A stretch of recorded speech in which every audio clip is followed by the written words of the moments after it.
On the Krav Maga subreddit, emergency.8298 says, I've been doing this 3 weeks shy of a year and now have to pause due to a tendon injury. Someone tell me it'll work out. So I've been doing Krav for almost a year, then a bunch of old injuries in my shoulder started causing problems.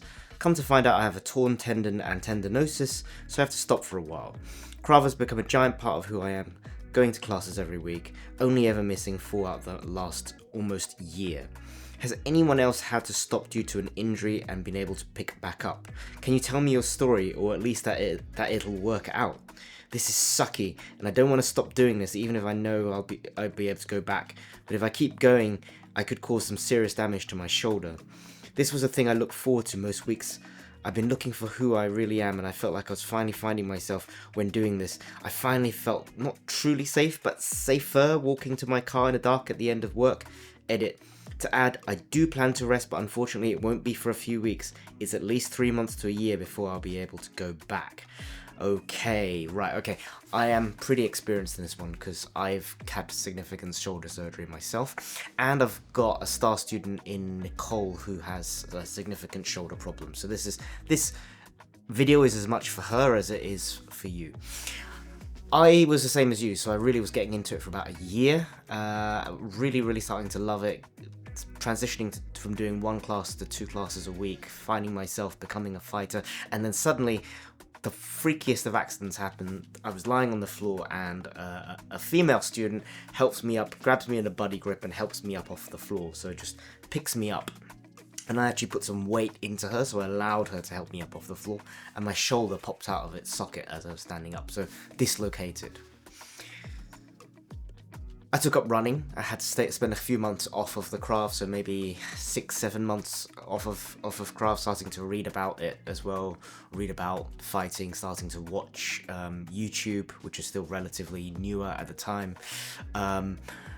and running. So I got into a lot of running. So that's the first thing I should suggest to you. So if you're not running right now as part of your regular practice, run. It's obviously an essential part of self-defense, and you want to get good at it and strong at it. So start running. You might find you'd be surprised at how far you can run and how fast you can run, and also how much that base of cardio helps you when it comes to returning to your training. Okay, so I recovered and then I got back to doing twice a week, 3 times a week, 4 times a week, even up to 9 times a week. So some crazy training. And this is just from rehab, so I didn't have the surgery. I ended up doing my 5th grading, so P5 in 2014, so 11 years ago now. And I went into that, and it was a really strange one because we were ground fighting, and I had the guy underneath me in side control, and I slid my arm through to do an Americana, so shoulder lock, and because he was untrained, I decided not to actually put the thing on until he submitted, because I didn't even know if he knew whether to tap or not, so I didn't actually put the hold on him properly, just got him into the position and then I let go. A couple of minutes later he sweeps me and then sends me over, and then my arm is stuck between his legs and then dislocates out of its socket for the 2nd time, and this time it's bad. It's bad. Take some time out again, obviously, but the pain doesn't really stop, and so I ended up needing surgery. And so surgery happened in November of 2015. November of 2015. I think I've got a picture of that, which I'll try and stick up as I'm talking over here. That was tough. That was really tough, getting stitches in the shoulder. I lost so much muscle tone from that as well, because it's really hard to work out just one side of your body, and I was under a huge amount of stress at the time because I was training to be a teacher. Got out of that and started to recover from the surgery and just got recovering and got back to training probably just under 9-10 months later. That's what you need to do as well. You need to take some time out. Yeah, so if you need to take 3 months, a year is nothing. Yeah. When you've been training for 17 years like I have, a year is not really a significant length of time. You're not going to stop training now anyway, are you? Right? You're going to be training all the way for as long as you can, because you want to be safe as you walk to your car for the rest of your life. So if you're not going to be stopping, then what is a year in terms of waiting, right? Take up running. That was the first thing I said to you. You should also read. So read and deepen your knowledge. So we've got a physical base of fitness, and you'll be maintaining that with running. So running is predominantly lower body activity. You'll be able to do that for most of the time you're recovering your shoulder. But you can develop your mindset and your mental knowledge as well, so you can learn more about self-defense, learn more about Krav Maga, learn more about violence, yes, and read books in that area. So books by Tim Larkin, books by Rory Miller, books by Will James. These kind of books that are going to deepen your knowledge of the mental game, so you're not taking your eye off the ball. I just said that running was mostly a lower body activity, and so is kicking. So you can improve your kicking, and you can still be working on your kicking, right? So you can get a post up somewhere. I mean, obviously, once your shoulders started to recover a bit, because the shoulder is involved in kicking as well. But get a hold of a heavy bag, get a post somewhere, and wrap a yoga mat around it, get kicking that, and work on your shin conditioning and your kicking mechanics. Yeah, so you can still work the lower body. Speaking of working the lower body, you should work the rest of your body. So you've got everything else other than the shoulder that can continue to be trained quite intensely, and as the shoulder comes back, it will quickly join in. Going back to the shoulder itself, it is then time to focus on your rehab. And one of the problems with rehab and all rehab for all injuries is that it's unsexy. It's lonely. It's done by yourself. The exercises aren't sweaty, they don't involve another human being, there's no escape, there's no winning, there's no impact, there's no sound, there's no socializing, there's no energy that comes from it. They're these kind of little movements with these tiny little weights behind you. They're there with bands and things, and they're very much lonely and routine. And you never really go to failure, and you never push yourself, and you never feel like you're kind of doing anything really, really significant with these kind of rehab exercises. They're just not glamorous. They don't feel good like doing Krav does, but they're so important, and you've got to put them first. So you've got to start thinking of your shoulder as like a weapon. Yes, it's like a weapon that you're preparing for the day that guy attacks you in the parking lot. You know, the last thing you want is for a situation to be like where you've trained as hard as you've already trained, and some bastard calls your name in a parking lot a few years down the line, and you can't respond physically because you just haven't actually taken damn care of your shoulder. Yes, you've got to learn to take care of your shoulder, and that's a whole journey for yourself. So looking up YouTube channels on shoulder rehab, yes, learning about how to prehab a shoulder, how to work on the stability of your shoulder. So a piece of advice I can give you is, obviously not in the early stages of your training, but in the later stages of your training, you know, once you're about month 8, month 9, incorporate rings into your training.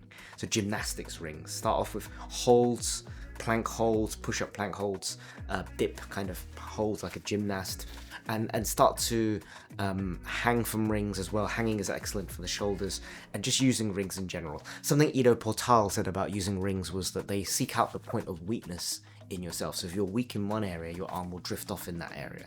So rings actually develop your ability to stabilize the shoulder.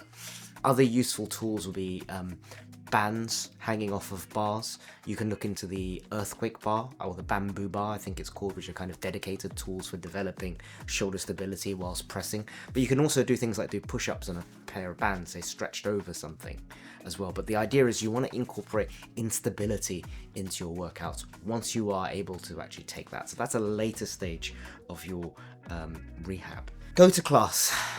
Continue to go to class. Yes. Not 4 times a week, right? But you can still go to class, and you can still be part of the community.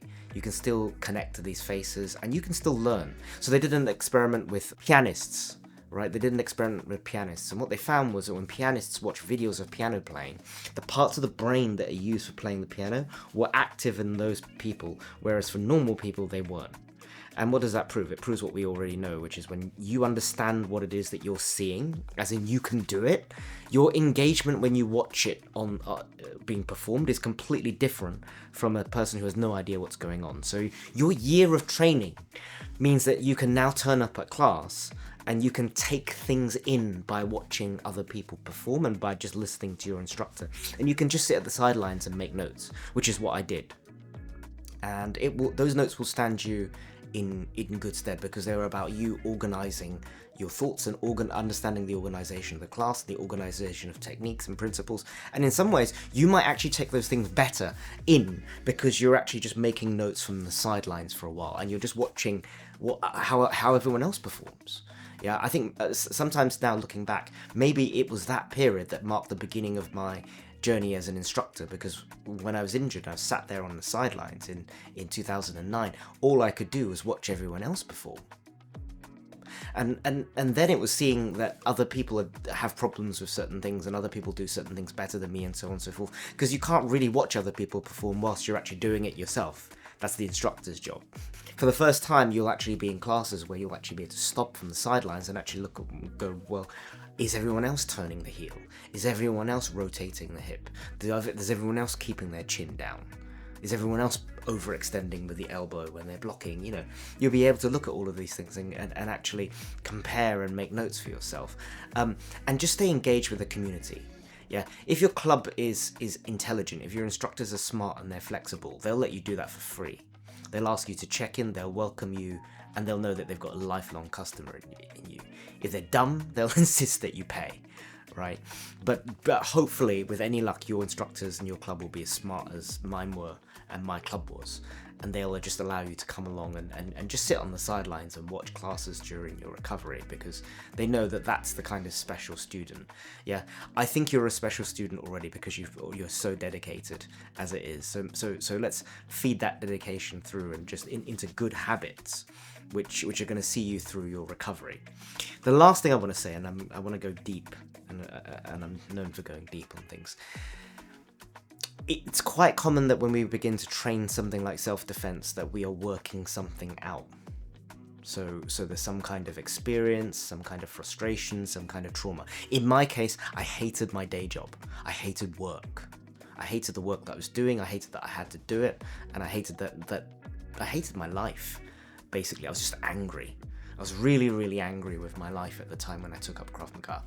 And so for me, Krav was about working out that aggression and that anger and that frustration as well. What I needed to do under the surface was change careers, which is what I tried to do.